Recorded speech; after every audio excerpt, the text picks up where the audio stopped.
Hello po sa lahat po ng mga Don Bell fans, sa lahat ng mga nagmamahal kay Mr. Donnie Pangilinan and Miss Bel Mariano. Abay pag-uusapan po natin ang ilan sa mga kaganapan kung saan itong si Donnie at si Bel ay pumunta po sa isang party kung saan ito po ay selebrasyon ng birthday ni Dr. Vicky Bello. Napansin ng ilan na grabe yung kanilang bonding, talagang di sila mapaghiwalay.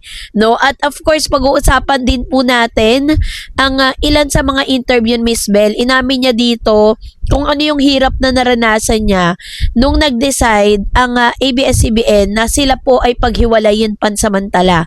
So ano yung mga realization ni Bel during those times, at lahat ng yan ay isinulat ng Manila Bulletin Entertainment at yan ang ating pag-uusapan. But before that, of course, if you haven't subscribed yet to my YouTube channel, please don't forget to like, share, and subscribe at hit mo na rin ang notification bell for more showbiz updates. Of course, bago tayo magpatuloy sa ating updates for today's video, nais ko pong pasalamatan kayo for always watching and trusting this channel. Thank you so much sa inyong laging panonood at palagi ang pagsubaybay sa mga updates po natin. Maraming salamat po. At eto na no, dahil meron pong mga videos, photos sa lumalabas po ngayon sa social media kung saan eto pong si Mr. Donnie Pangilinan at Bel, matapos yung controversy no, na kung saan itong isang actress ng GMA ay talagang todo deadma, no. Ito pong si Mr. Donnie, nakita naman natin yung mga videos na wala talagang dating sa kanya si Miss Shubi. Kahit anong gawin ni Shubi, wala talaga, 'di ba? So nakita naman natin kung paano deadmahin ni Mr. Donnie Pangilinan itong si Shubi. At talagang makikita natin dito kung gaano po ka-faithful ang isang Donnie for Bel. Kaya nga hindi ako naniniwala sa mga issue. Hindi ako naniniwala dun sa mga bashers na nagko-comment sa comment section na meron daw siyang other girls, may other girlfriend. Wala nga ipinapakilala sa publiko eh. Alam niyo po, si Mr. Donnie ay isang public figure. Once na yan po ay may sikretong girlfriend, imposibleng hindi malalaman ng publiko yan. Imposibleng walang mga resibong lalabas. Laging meron yan. Kaya wag kayong, wag nyo masyadong, wag pangunahan ng mga bashers ang buhay ni Mr. Donnie, dahil wala kayong makukuha, wala kayong mahihita, at wala kayong maisisira kay Donnie. So, kasabay po ng mga video sa lumabas din, kung saan makikita natin na magkasama si Donnie at si Bel sa party nito pong si Miss Dr. Vicky Bello, at talagang silang dalawa, para silang may sariling mundo doon, para silang kahit anong gawin ng mga tao, talagang yung pinaka comfort zone nila isa't isa. Kaya talagang hindi sila mapaghiwalay kahit anong gawin nila, ganyan, kahit ano pong maganap, 'di ba? Still ayun talaga yung comfort zone nila eh. Yun talaga yung komportable talaga sila na magkasama. Tapos nakita nyo rin, di ba, kung paano po talaga alalayan nitong si Mr. Donnie, paano hawakan niya si Bel. Yun po yung isang manifestasyon talaga na malalim ng relationship ni Bel at ni Donnie Pangilinan.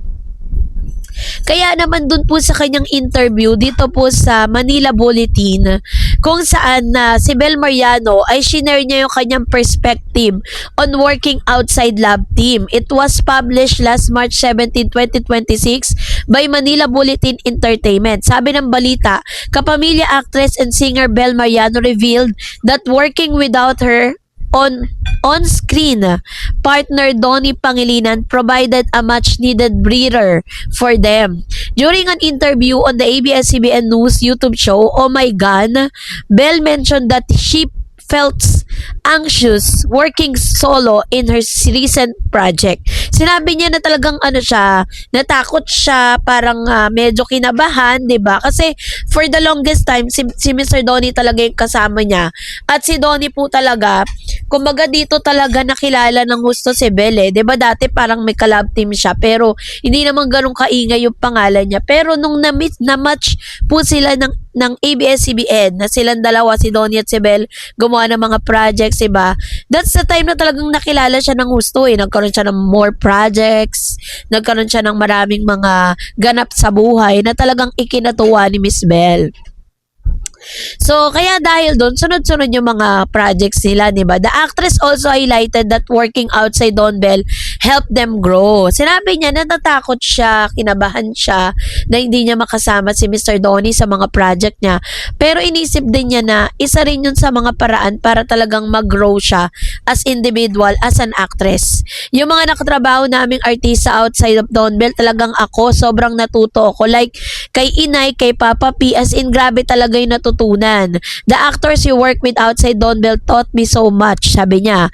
Venturing into roles outside their lab team, Bell noted that their fans remain supportive no matter which path they take as an artist. And si Miss Bell Mariano kasi yung tipo ng isang artista na sobrang, sobra siyang grateful, no, na kahit hindi niya talaga kasama si Mr. Donnie, ang dami pa rin sumuporta sa movies niya. Tingnan niyo naman po kumita, 'di ba? Although doon po kasi sa last movie niya nakasama si Miss Maricel Soriano, the Diamond Star, at tatay niya po si Mr. Piolo Pascual at ang ilan sa mga magagaling na aktor. Makikita natin very minimal lang talaga yung kanyang karakter. Hindi masyadong maraming mga dialogue, ganon. Hindi masyadong nabigyan ng highlights itong si Belle doon. Pero nakadagdag siya doon sa flavor ng nasabing movie. Kasi talagang kahit konti lang yung exposure niya doon, pero kita natin na talagang nabigay niya yung pinaka-best niya, 'di ba? Sabi niya, our supporters, whether that individual project or together, they very supportive talaga, sabi niya. Kaya very thankful din siya sa kanyang mga supporters. And apart from that support they receive from their fans, Belle also talk about how she and Donnie openly root for each other. So, sinabi niya dito na he attended my premiere night and I attended for Roja. So, we're very vocal about supporting each other and we see it also with our supporters. Sabi niya, so kahit daw hindi sila magkasama ni Mr. Donnie Pangilinan sa mga projects, pero ramdam pa rin talaga niya yung moral support na binibigay sa kanya ni Mr. Donnie. Dahil during the premiere night kasama niya si Mr. Donnie Pangilinan, tapos ganun din po sa Roja, 'di ba? Nandun din po si Miss Belle. Kaya naman talagang masasabi natin na kahit ano pang mga pagsubok, ano pang mga intriga ang ipukol sa Don Bell, nobody can break that yung relationship na meron po sila, yung friendship na meron sila. Talagang kumbaga na-establish na nila for the longest time. Kaya naman talagang ito pong bago nilang movie na Tayo sa Wakas, which was directed by Miss Cathy Garcia Sampana. He discussed how different it from their past project. Sabi niya, I would say that it's very challenging. Hindi ko alam kasi feeling ko matcha-challenge talaga ako rito. I mean, every role is challenging for me. Pero this one, I feel matcha-challenge talaga ako, sabi niya, no?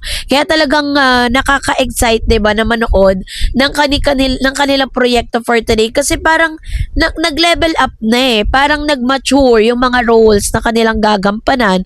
At the same time, makikita natin dito, this will be the make or break ng Don Bell. Kasi pagkatapos po na, kapag ito pong proyekto na to ay kumita, 'di ba? Kasi sila na yung hina-highlights ngayon sa ABS Sila yung parang masasabi natin na very strong na love team ngayon na may fan base. Kaya pag nagtagumpay itong proyekto na to ni Miss Belle at ni Donnie, mind you na may kasunod pa yan, no? Na mas marami pang mga projects sa ibibigay sa kanya ng ABS-CBN. Kaya naman talagang let's be united, no? Maging united tayo dito po sa bagong proyekto ni Miss Belle at ni Donnie. Dahil alam natin na talagang ito po ay babasag dun sa mga issue na parang pagkatapos daw ng proyekto ni Miss Belle tsaka ni Donnie is hiwalay na sila ulit kasi may bagong project daw sila na may mga solo era. Pero yun nga, ito yung makapag-decide yung kanilang bagong project, kaya abangan natin at panoorin natin, supportahan po natin yan. So that's it for today. For more videos and updates, please don't forget to like and subscribe, and please don't forget to follow my Facebook page, Dareds TV and Dareds channel. God bless everyone.